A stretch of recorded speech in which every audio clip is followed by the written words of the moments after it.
So if you want to protect the rims on your new dirt bike, or maybe you just want to change up the look of your stock rims, then the S3 wheel sticker kit that I've got installed on this bike looks like a good option. And in today's video, I'm going to show you exactly how I installed it, and I'm going to share with you some tips that I learned along the way. Also, just so that there is no confusion, I bought this S3 rim tape a couple of weeks ago. I used my own money, and I've already been on a couple of rides with it. So after having applied this rim tape to both the front and the rear wheels, I kind of found it best to stick down the tape in 3 passes. Now, what you're going to do is start sticking down the tape from the spokes, and then you're going to work your way out towards the tire. But what I found, as I said, works well, and you'll see this in the video. I'll start by sticking it here on this kind of curved section, this curved center section of the rim, and we'll stick the entire length of each sticker down. Then I'm going to come back for a second pass, and then we'll stick down the flat section here for the entire length of the sticker. Then I'll come back for a third pass, fold it down, and stick down this vertical section again for the entire length of the sticker.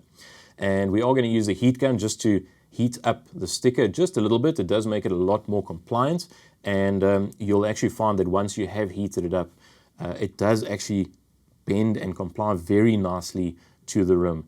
And so far it has worked out pretty damn well. Also, another thing is that the instructions call for the stickers to be overlapped by about 10 millimeters. However, I was talking to one of the local distributors of this S3 product here in the area where I live, and he said it might be better to actually butt the edges up just like you see here. Okay, the gap is a little bit big. I probably could have worked a little bit more accurately to make that gap smaller, but basically butt the edges up like they are. And so far, I thought, well, let me try it. Let's see if it works. And so far, it has been working out. None of the edges have peeled up. And then one last thing is, before you stick this sticker on, you need to kind of get the alignment right, like how far up or down the rim that you're going to stick the sticker. So again, the instructions call for a minimum of a 3 millimeter gap between the bottom edge of the sticker here and the tire. So how do you know where that is going to be? So you kind of, well, what I did is I worked backwards, and I said to myself, well, okay, I want the sticker to be that far or that close to the tire, so I hold it there, then I folded it backwards and then pressed it nice and flat, and then I could see the sticker was going to go this far up the rim. Or it might be a little bit easier if you start at this point over here and then you fold it down, and then you can see the sticker is this far up this little raised section here by the spoke.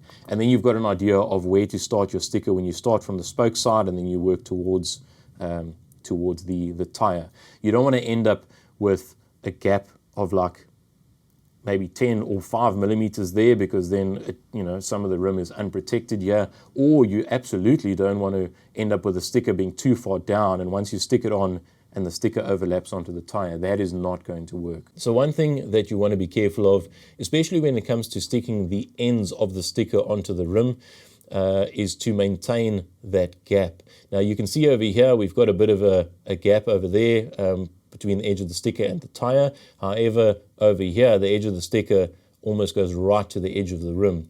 Now what can happen, and this does happen, I'll show you on the other side of the rim, is that the tire will roll around the rim as you're hitting hard objects, and it'll actually peel this bit of sticker up over here.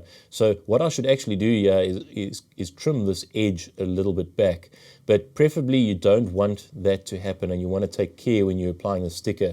You actually do want this little bit of gap over here. And here's a great example of where the corner of the sticker was actually stuck down and it was almost touching the tire. Now I've cut that corner off, but originally when I put the sticker on, I didn't notice that it was overlapping in this area. I went for the first ride, came back, and I saw this entire corner of the rim tape had actually peeled up. And then once I stuck it back down, I had a closer look and I could see, oh, it was touching the tire. So what I ended up doing is I just trimmed the corner away, I cleaned the area, and I stuck the same sticker back down. And 3 rides later, it is still perfectly stuck down and not showing any signs of actually peeling up again. So just be aware of that happening. It's quite easy if you don't pay attention and if you don't have enough gap between the tire and the edge of the sticker. And so far, again, this is showing that it's got a pretty strong adhesive and I'm pretty happy with that so far. So how well has the tape been holding up so far? Well, I've had this tape on for the last 4 rides, and it's got a couple of little nicks, but I must say it is in really good condition. You can see here it's got a little bit of gravel rash right over here, but I mean it's nowhere near through the tape.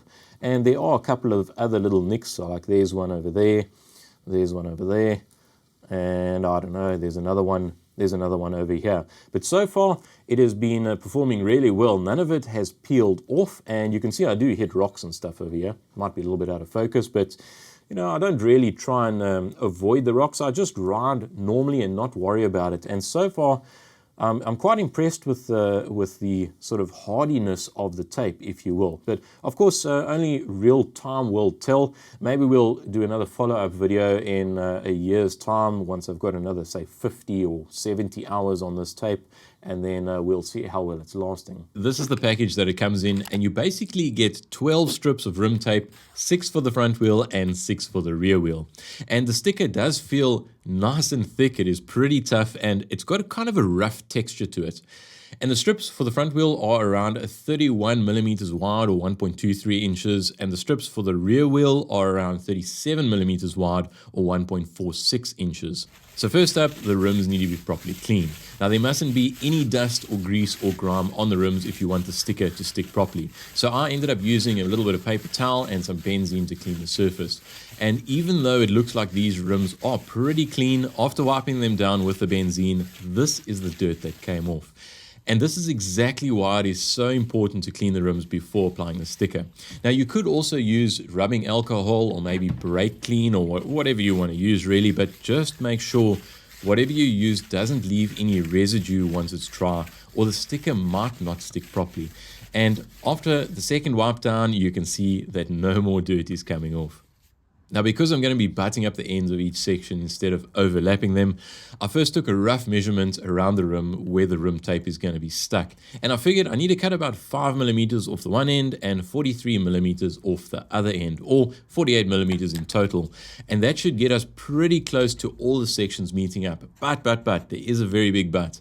I only cut 2 of the 3 sections, and I left that third section full length, and you'll see why a little bit later on in the video. And I would also suggest that if you are going to do it this way, please just take your own measurements and decide how much shorter, if any, you are going to cut your sections. So yeah, I'm going to start with the first of 3 sections on the rear wheel, and I'm going to do this first pass only applying the sticker to the curved center section of the rim where the spokes are, and I'm basically positioning the edge of the sticker over the little dimples where the spokes go through, and then I'm just letting the rest of the sticker kind of hang free over the rim. And you'll see this a little bit more clearly shortly. I didn't quite have the best camera angle here.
And once the entire section is applied, I'll move on to the second pass where I only stick down the center flat section. And here I'm going to use a heat gun to kind of warm up and soften the sticker. And I'm trying to use the edges of my finger to kind of press it all the way into the bend. So a question that I had before I started all of this was, how much do you need to heat up the sticker? Well, I was heating it just enough to get the sticker soft and a little bit more pliable. And you'll kind of feel that as you are heating the sticker, it starts off kind of stiff, but then fairly quickly you'll see the sticker relaxes and then it softens up. And this is where I stopped heating and then I started sticking. And as you are heating and sticking the tape, just be careful not to stretch the tape because it is getting a little bit more soft. By all means, bend it around the corners, but just don't stretch it. If you are finding the video useful so far, please give it a thumbs up and leave us a comment. Let us know what you think about this rim tape. Maybe you've used it before and you want to give us some feedback as to how well it's holding up, or you've got some of your own tips and tricks when it comes to installing this stuff. Please let us know in the comments so that we can all share and then we can all learn together. And yeah, instead of using my finger underneath the sticker to kind of touch against the adhesive, I'm using a piece of backing that I previously pulled off. Now, if there is any additional information or any additional tips and tricks that come up after the video has been published, I will leave that in the description below. So maybe just go and head down there quickly and check it out. Once that was done, I went back over the flat section once more with the heat gun and pressed it flat. And that was just to make sure that it is properly stuck down before folding over the final edge. Now for the third pass, I'm going to heat a small section, fold it over and then stick it down. And while you're doing this, you'll feel how much you can kind of fold down before the sticker starts cooling off and stiffening up, and then needing to reheat another small section. And I also found it is important to fold it down and not try and kind of run your thumb along the bead.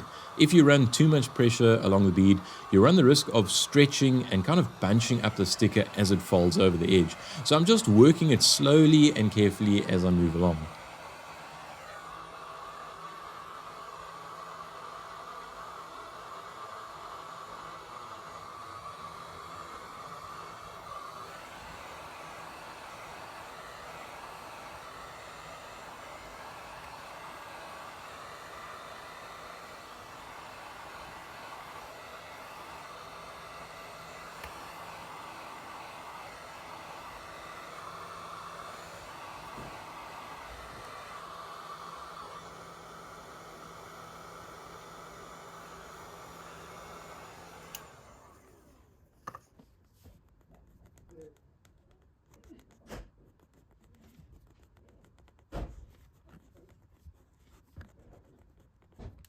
So now I'm going to follow the exact same process with the second section of tape.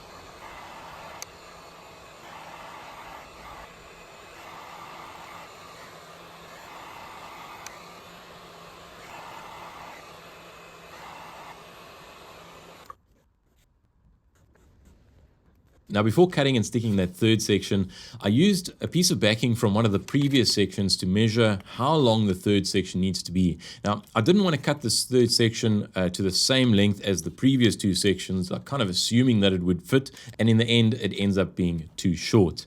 And thankfully, I didn't, because as you can see here, it would have been about 5 millimeters too short. So these are the first two sections of sticker that I stuck onto the rim, where I cut off 5 millimeters and 43 millimeters. And this is the third section of rim where I cut off 5 millimeters and 25 millimeters. And this should leave enough overlap over this section that was left on the sticker in order to close the gap, mark it up, and then cut it flush with the first bit of sticker. So the third section follows the same process, but at the end, because I'm not overlapping the sections, the exact meeting edge with the first section of tape needs to be marked and it needs to be cut. And you'll also notice that I'm only removing small sections of the backing at a time. I'll stick a little bit, then I'll remove a little bit more backing, and then stick a little bit more, and I'll continue to work my way like this.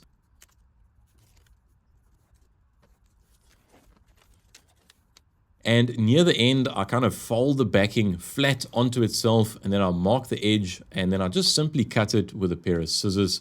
And once again, I follow the same process as before, sticking down the flat section and then going back for a third time and sticking down that vertical bead section.